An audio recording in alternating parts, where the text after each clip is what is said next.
All right, going to take a look this time at a lesson dealing with roots involved with variables, although we'll mix the variables and the numbers by the end here. Probably should have looked at a lesson previous to this one about how to deal with numbers when you take the root of a number, whatever the root happens to be.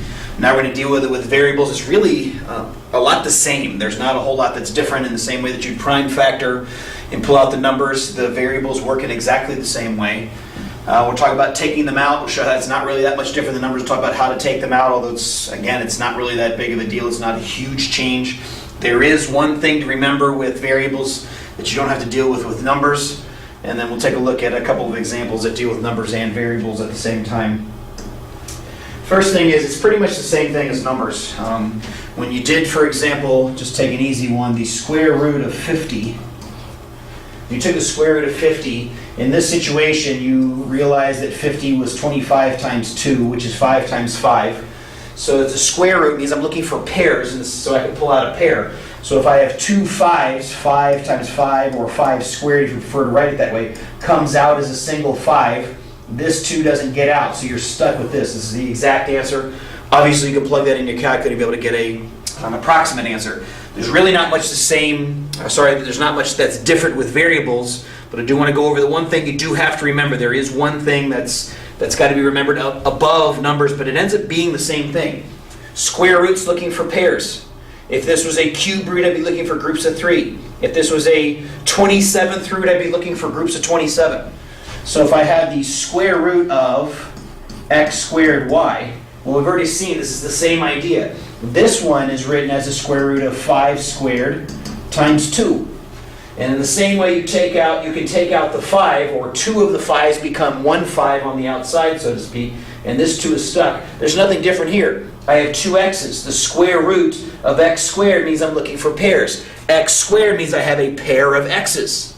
So I can pull those out. That becomes x, just like this became 2 5s became 1 on the outside. 2 x's become 1 on the outside. Y doesn't have a partner, so y is stuck on the inside. Now here's where I want to bring up the one thing that is different. The process is the same. Just because they're variables versus numbers just means I don't know what the numbers are, but I got 2 of these and 1 of those. Of the 2 of those, when I take out square root, it means it comes out and becomes 1.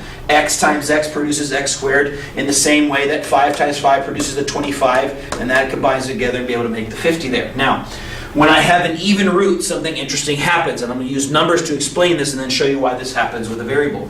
You cannot do this. The square root of negative 25 does not exist in the real number system. Why? Because this is asking what number times itself equals negative 25. There isn't one. Some students might be tempted to say, well, negative 5 times negative 5. Remember, this means it has to be the same number. It's got to be the same exact value. Negative 5 times negative 5 does not equal negative 25. It equals positive 25. So the square root of a negative value does not exist. So the values that are coming out cannot be a positive number, cannot be a negative number. So when I take the square root of this value, 25, it becomes positive 5. This has to be a positive value. Now, with variables, I don't know what the number is, but what I do know is that it has to be positive. Now, this only applies to even roots, and I'll show you another example in just a second. But how do I ensure that x is negative? Why does it matter? It's still stuck on the inside there, so it's not a big deal. But when it comes out of an even root, 2, 4, 6, 8, 10, 12, etc., this has to get an absolute value. What this is saying is the value for x on the outside has to be a positive value. So whatever x is, I have to take the absolute value of that value, and that will come into play a little bit more when we begin solving equations in the future. Now, it doesn't matter with odd roots. Let me show you what I mean. If I have the cube root, which is odd, of 8, I get what number times itself 3 times gives me 8.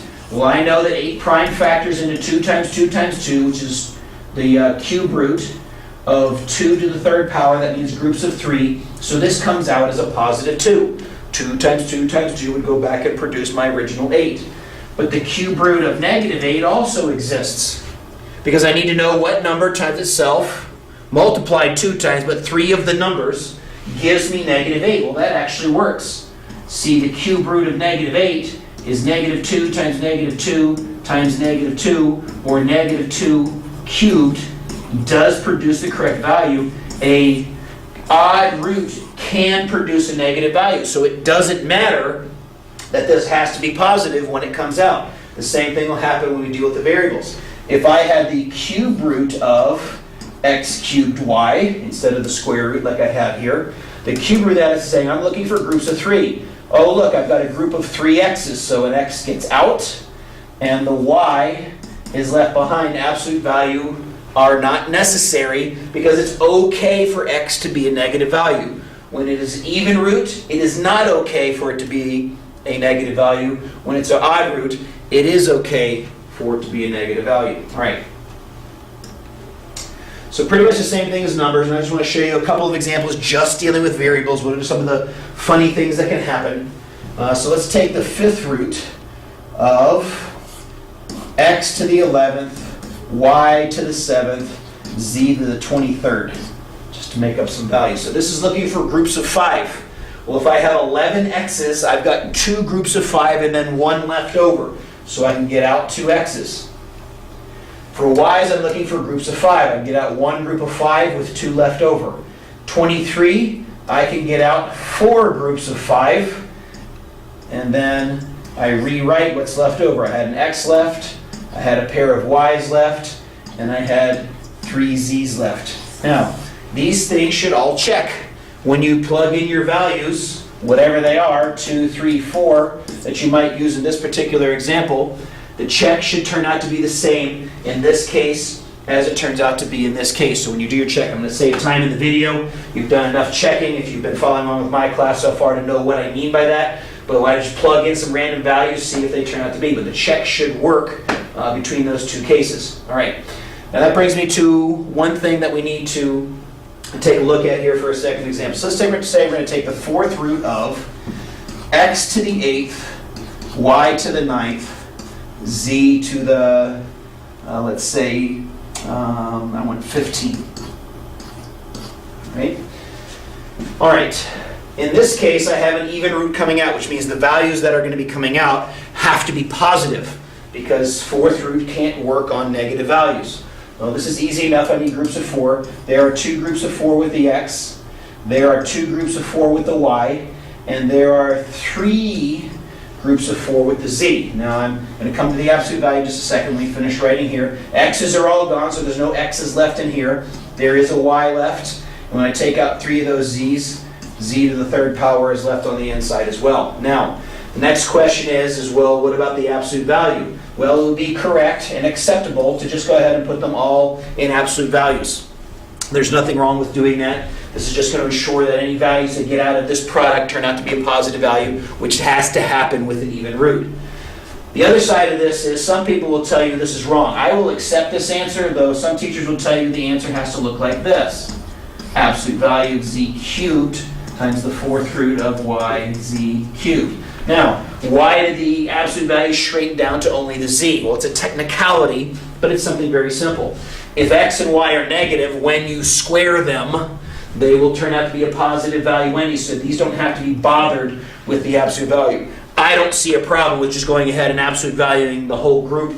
I understand in my head that I know these have to turn out to be positive, so technically it should be probably written like that. I would do my check and all that other stuff that's involved there. I would not use my absolute value in the check. The numbers you're plugging in the check usually are positive values. I don't ever see students plug in negative values, although you could for your check.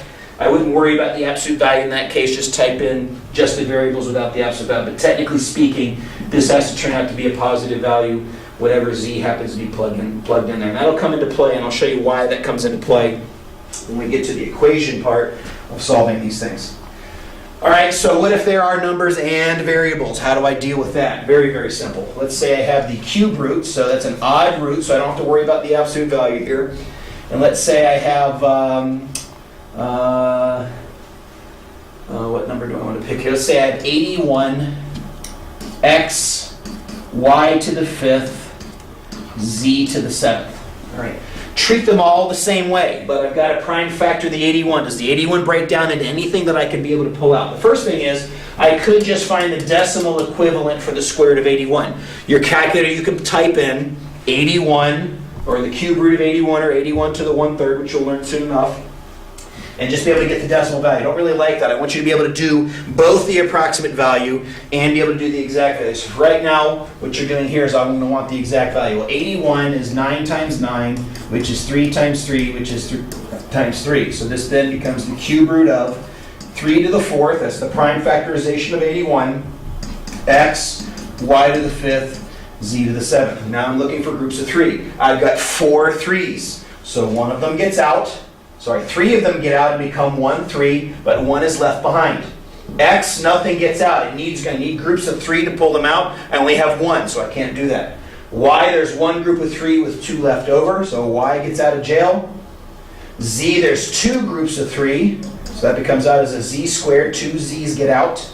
And then I'm left with the cube root of 3x y squared z. Right? Because when I took 2 groups out, that was 6 of them, but 1 was left behind, so this ends up being the value. You would then go through and check this with the same way that you would check. I'm going to save time in the video by not doing the checks here, although the checks would be example. I would use 2, 3, 4. In this case, plug it into the original in your calculator. If you need help with how to plug in a root in your calculator, make sure you talk to your teacher. And then when you simplify that down to 2, 3, 4 in there, should give you the same value when it pops out. All right, one more quick example just for the sake of it. Let's say I have the square root, let's just stick with an easy one, of, let's try 80 this time. And let's see for my values, let's go with a to the 6th, b to the 10th, z to the 9th. So I'm looking for pairs this time of the square root. I need to figure out what the prime factorization of 80 is. So that's 8 times 10, which is 2 times 5. 8 is 4 times 2, which is 2 times 2. Okay, so this turns into the square root of 2 to the 4th times 5. You can see how this is so closely related to what's going on with the variables, because it's just the same thing going on based on the exponents. A to the 6th, b to the 10th, z to the 9th. So I'm looking for pairs.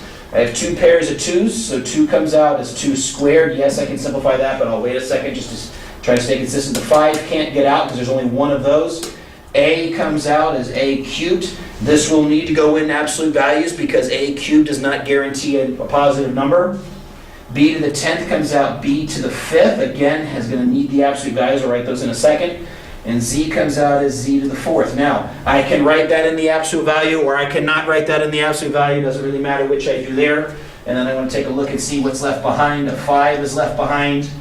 All the a's are gone, all the b's are gone, and there's a z left. Again, I would do the check here in a second. When we finish simplifying here, I'm going to say this is 4 because I know what 2 squared is. Finish the simplification. You know what that value is. I use the exponents to get them out, and then I can simplify them back down. And then I'm going to write a cubed, b to the 5th, z to the 4th is an absolute value. Whether the z 4th is inside or outside doesn't really matter. Probably just a good practice to put them all in, and therefore you have a simpler rule. And then this will be multiplied times the square root of 5z. All right, so that's that. That's how we deal with roots when we have numbers and variables involved in what's going on. Until next time, see ya.